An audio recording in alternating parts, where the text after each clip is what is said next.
11 to 20 फरवरी, this is the date. Next month जब आपके बोर्ड एग्जाम्स स्टार्ट हो जाएंगे और आपके पास सिर्फ कुछ दिन हैं बोर्ड एग्जाम्स के लिए प्रिपरेशन के लिए। और भले आप 8th 10th या 12th क्लास के बोर्ड एग्जाम्स देने वाले हो, कुछ स्टेप्स हैं जो मैं आपको बताने वाला हूँ, वो आप फॉलो कर लोगे तो सिंपली आपका बोर्ड एग्जाम बहुत अच्छा जाएगा। और ये टिप्स कोई ऐसी टिप्स नहीं है कि ये चीज़ें कर लो तो इस तरीके से हो जाएगा। ये बेसिक टिप्स हैं जो आपको एक बोर्ड एग्जामिनर बताएगा, जो भी आपको एक टीचर बताएगा, जिसको आप फॉलो करके प्रॉपरली लास्ट के फ्यू डेज में जो आपके दिन बचे हैं उसमें अपने प्रिपरेशन को और रिवीजन को बहुत अच्छे तरीके से कर सकते हो। सो डोंट वरी, इस वीडियो के बाद आप बस अपने प्रिपरेशन और रिवीजन पे ध्यान देना और जो स्टेप्स मैंने बताई हैं वो आप उसको फॉलो करना, और आपका जो भी प्रिपरेशन होने वाला है बहुत अच्छा हो जाएगा और आपका एग्जाम बहुत अच्छा जाएगा। सबसे पहले मेरी एक रिक्वेस्ट है कि मैं आपको कोई ऐसी टिप्स नहीं बताने वाला हूँ कि जिससे सुनकर आप बहुत अच्छा खुश हो जाएंगे। मैं आपको एक बेसिक ऐसी टिप्स बताने वाला हूँ जिसको अगर आप फॉलो करेंगे तो आपके वाकई में बहुत अच्छे बोर्ड एग्जाम में नंबर आएंगे, एंड आपको उसके हिसाब से स्टडी करना पड़ेगा।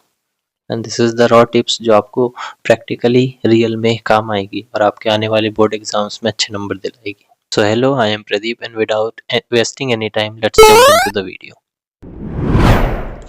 Step number 1, know the syllabus. अगर आप साल भर पढ़ चुके हैं और अभी तक आपको सिलेबस पूरा क्लियर नहीं है तो सबसे पहले जाके अपना सिलेबस क्लियर कर लो। कौन सा चैप्टर में से क्या आने वाला है, कहाँ कितने पेजेस आएंगे, कितने टॉपिक्स कट गए हैं, कौन सा चैप्टर है जो हमें पूरा पढ़ना है, कौन सा चैप्टर में पूरा नहीं पढ़ना है, किस टाइप के क्वेश्चंस आएंगे, डायग्राम कहाँ से आएगा, कौन से चैप्टर से सिर्फ ऑब्जेक्टिव्स आएंगे। ये सभी चीज़ें आपको अच्छे से डिटेल में पता होनी चाहिए। अगर अभी तक आपने अपने सिलेबस को अच्छे से डिटेल में स्टडी नहीं करा है तो सबसे पहले अपना सिलेबस पढ़ो। अपना सिलेबस उठाओ, उसमें से देखो, और अपना ब्लूप्रिंट उठाओ, उसमें से देखो कि कौन सा चैप्टर है जो सबसे ज़्यादा मार्क्स वेटेज रखते हैं, सबसे ज़्यादा मार्क्स किन चैप्टर से आएंगे। उसके बाद ऐसे कौन से चैप्टर्स हैं जिनको हमें सिर्फ ऑब्जेक्टिव्स के लिए पढ़ना है।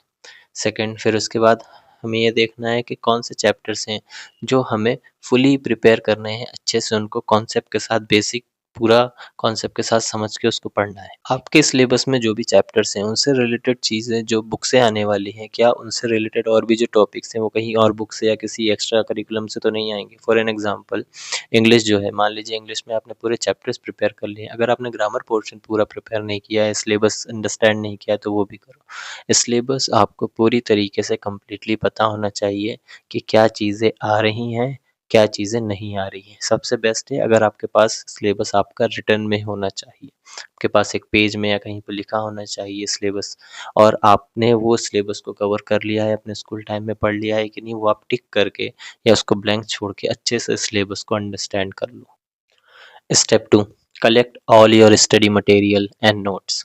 जितने भी आपके पास स्टडी स्टडी मटेरियल्स हैं, आपकी बुक्स हों, आपके नोटबुक्स हों, आपकी टेक्स्ट बुक हों, आपके कोचिंग के नोट्स हों, आपके स्कूल के नोट्स हो, वटेवर जो भी नोट्स हैं, आपने खुद से नोट्स बनाए हैं, आपके पास बोध है, अध्ययन है, कोई गाइड है, जितनी भी चीज़ें हैं सभी सब्जेक्ट की, उनको कलेक्ट करके अच्छे से रख लो, अपने पास उनको कलेक्ट कर लो। और अब प्रिपरेशन के लिए जो टाइम आ गया है उसमें बहुत ज़्यादा हेल्प करने वाली है। इवन आपके पास किसी भी तरीके से कहीं से इंपॉर्टेंट क्वेश्चन भी मिल रहे हैं किसी से दिए हुए, कोई इंपॉर्टेंट ऑब्जेक्टिव्स भी हैं, PYQs है, प्रीवियस ईयर क्वेश्चंस हैं, उनको सबको आप कलेक्ट कर लो और रिवीजन के लिए रेडी रहना है। आपके पास हर सब्जेक्ट का, हर टॉपिक का आपके पास अंडरस्टैंड में कॉपी होना चाहिए, नोटबुक होना चाहिए, बुक होना चाहिए या नोट्स होने चाहिए, जिससे आप फटाफट उन चैप्टर्स को, टॉपिक को पढ़ के समझ सको और वापस रिवाइज कर सको। Step number 3, create your own schedule. मुझे नहीं पता आप कितने बजे स्कूल जाते हो, मुझे नहीं पता आप कितने बजे कोचिंग जाते हो, कोचिंग से आते हो, मुझे नहीं पता आप दिन में पढ़ने वाले बच्चे हो, रात में पढ़ने वाले बच्चे हो, आई डोंट केयर। आपको ये ध्यान देना है कि आप कितने बजे पढ़ते हो, आपका फिक्स टाइमिंग क्या है, आपने क्या डिसाइड किया। अगर आपने नहीं किया तो वो टाइम अभी आप डिसाइड करो। आप स्कूल दिन में जाते हो, फिर कोचिंग जाते हो, आपके पास इवनिंग में टाइम है, रात में टाइम है, आप रात में बैठ के पढ़ो। आपके जितने सब्जेक्ट हैं उनके हिसाब से आप अपना टाइम शेड्यूल करो। आपको टाइम शेड्यूल करने के लिए बहुत सारी टिप्स मिल जाएंगी, बहुत सारे वीडियोस मिल जाएंगे, आप उन्हें देख लो, आप खुद से बनाओ, आप चैट जीपीटी की हेल्प लो, जो आपको करना है करो। लेकिन आप अपना शेड्यूल बनाओ और उस शेड्यूल पे स्टिक रहो। आपको कौन क्या बता रहा है कि मैं इतने बजे पढ़ता हूँ, इतने बजे पढ़ता हूँ, इतने क्वेश्चन करता हूँ, उस पर आपको ध्यान नहीं देना है। वैसे भी लास्ट टाइम है ये रिवीजन के लिए। आपको ये ध्यान देना है कि आप कितने बजे मैथमेटिक्स के सम अच्छे से कर सकते हैं। अगर आप देखते हो कि आप कोचिंग से आके उसके टाइम ब्रेक लेके कम से कम 10-15 क्वेश्चन पीवाईक्यूज के इंपॉर्टेंट क्वेश्चन रिवीजन कर सकते हो, तो आप उस टाइम का अपना शेड्यूल बनाओ। अगर आप आफ्टरनून में क्वेश्चन लर्न कर सकते हो किसी दो सब्जेक्ट के, साइंस के, सोशल के, हिंदी के, इंग्लिश के, आप उस टाइम पे लर्न करो। लेकिन प्रॉपरली अपना एक शेड्यूल बनाओ जो आपके हिसाब से हो और जो फिक्स हो, जिसे आप फॉलो कर पाओ। शेड्यूल फॉलो करना ज़रूरी भी नहीं, मतलब अगर शेड्यूल आप पूरा बना लेते हो और पूरा का पूरा 100% फॉलो नहीं हो पा रहा है, एक दो सब्जेक्ट कभी कभार छूट भी जा रहा है बीच में, कोई दिक्कत नहीं, लेकिन अपना शेड्यूल बनाओ और उसके हिसाब से प्रॉपरली स्टडी करो और उस टाइम पे सिर्फ पढ़ाई पे ध्यान दो। आप अपने शेड्यूल के हिसाब से जो भी आपका टाइम है, आप डेली कम से कम 5 से 10 क्वेश्चन आंसर लर्न करो। अगर आपने पूरे टाइम पे पूरा सिलेबस कवर कर लिया तो वही 5 से कोई 10 क्वेश्चन आंसर जो बहुत इंपॉर्टेंट है, जो आपके नोट्स में, जो आपके पीवाईक्यूज पुराने क्वेश्चंस में या ब्लूप्रिंट में है, ब्लूप्रिंट जो आने वाले पेपर से, सिलेबस के हिसाब से डेली हर सब्जेक्ट में पॉसिबल हो 5 से 10 क्वेश्चन आपको याद करना है एंड देन उनको बिना देखे लिखना है। That's it's the important thing. आपको उनको याद करके आपको बिना देखे लिखना है। आपको ये बात ध्यान रखना है कि जब आप आंसर लिखोगे, पूरा आंसर आप एग्जैक्ट पूरा का पूरा सही नहीं लिखने वाले। आपको उन आंसर को लिखना है, जितनी गलती निकल रही है निकलने दो, कोई प्रॉब्लम नहीं है, लेकिन आपको उसको पूरा बिना देखे लिखना है। इससे क्या होगा, इससे आपका कॉन्फिडेंस बढ़ जाएगा। सेकंड टाइम आपने अगर वो एक बार आंसर पूरा लिख लिया इवन मिस्टेक्स के साथ, नेक्स्ट टाइम आप वो आंसर पूरा लिख लोगे और आपकी मिस्टेक्स और कम हो जाएगी। मैथमेटिक्स को ले लें तो मैथमेटिक्स में कम से कम आपको 10 से 15 सम्स डेली सॉल्व करना है।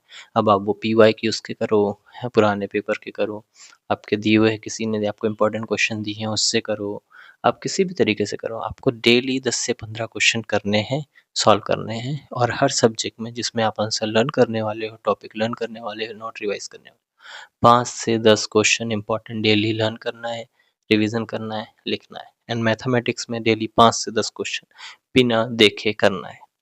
अगर आप बिना देखे नहीं कर पा रहे, कोई प्रॉब्लम नहीं है, आप उसको देख के करो, लेकिन सेकंड थर्ड टाइम में आपको पूरा का पूरा उसको बिना देखे सॉल्व करना है। Step number 5 and this is the most important step for you. अपना वीकली टेस्ट डिज़ाइन करो और वो टेस्ट दो। हो सके तो 5 दिन में टेस्ट दो, क्योंकि दिन भी बहुत कम बचे हैं। जितने दिन के ड्यूरेशन में या जितने 1 वीक के ड्यूरेशन में, कम से कम और हो सके तो 5 दिन, उस ड्यूरेशन में आपको एक टेस्ट पेपर लेना है। इवन आप पीवाईक्यू भी ले सकते हो या ब्लूप्रिंट भी ले सकते हो, उसको लेके आपको एक टेस्ट देना है। ज़रूरी नहीं है कि 3 घंटे का ही पेपर हो, आप 1 घंटे का पेपर भी उसमें टेस्ट दे सकते हैं, लेकिन आपको पूरा का पूरा ऐसा टेस्ट देना है जैसे आप बोर्ड एग्ज़ाम दे रहे हो। आपको कंप्लीटली किसी चीज़ को देखना नहीं है, आप 1 घंटे का पेपर बना लो, मैथमेटिक्स का ले लो, इंग्लिश का ले लो, साइंस का ले लो, किसी भी सब्जेक्ट का ले लो। 1 घंटे का पेपर बना लो इम्पोर्टेंट क्वेश्चंस का, और जो भी आपने रिवीजन किए उसी को ले लो। लेकिन जब आप स्टार्ट करेंगे और स्टार्ट करने से एंड करने तक आप पूरा का पूरा बिना देखे करेंगे। आप पूरा वो टेस्ट प्रिपेयर करो, आपके कुछ क्वेश्चन हो सकता है छूट भी जाएँ, कुछ गलत भी हो जाए, लेकिन अगर आप टेस्ट दोगे इस तरीके से, आपकी बोर्ड की प्रिपरेशन इतनी अच्छी होगी और वहाँ पे आपका इतना कॉन्फिडेंस बढ़ जाएगा कि आपको लगेगा कि ये तो मतलब मैंने ऐसे पेपर अभी बहुत दिए हुए हैं, और आपको बिल्कुल टेंशन नहीं होगा। आपकी जो भी एग्ज़ाम के टाइम पे आपको दिक्कत होती है वो नहीं होने वाली। तो आपको अपना टेस्ट पेपर रेडी करना है और हो सके तो 5 दिन के अंदर या 1 वीक के अंदर जो भी है, अपने हर सब्जेक्ट का या 2-3 सब्जेक्ट जो आपको इम्पोर्टेंट लगते हैं या जो आपके लिए टफ है, उनका 1-1, 2-2 घंटे का पेपर दो और उसको सॉल्व करो। अब इसके बाद आपकी मर्ज़ी है कि आप इन स्टेप्स को फ़ॉलो करते हो या नहीं करते हो, लेकिन मैं आपको मेक श्योर कर दूँ, अगर आप इन स्टेप्स को फ़ॉलो करते हो और प्रॉपरली आप पढ़ते हो, रिवीजन करते हो, क्वेश्चंस करते हो, इंपॉर्टेंट क्वेश्चंस करते हो और टेस्ट देते हो अपना ड्यूरेशन के बीच में जितना मैंने बताया है, उस हिसाब से, और अपना शेड्यूल आप खुद शेड्यूल करो, आपकी प्रिपरेशन बहुत अच्छी हो जाएगी, आपका एग्ज़ाम बहुत अच्छा जाएगा। इसके बाद आप ये वीडियो को जिसके साथ शेयर करना है शेयर कर सकते हो, लाइक कर सकते हो, सब्सक्राइब कर सकते हो।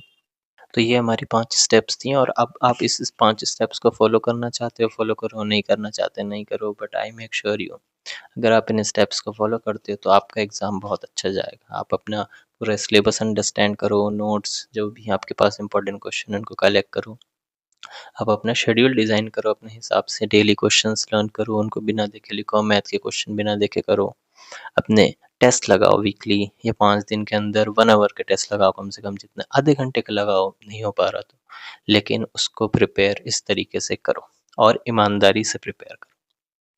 So I think this video will help you, and thank you.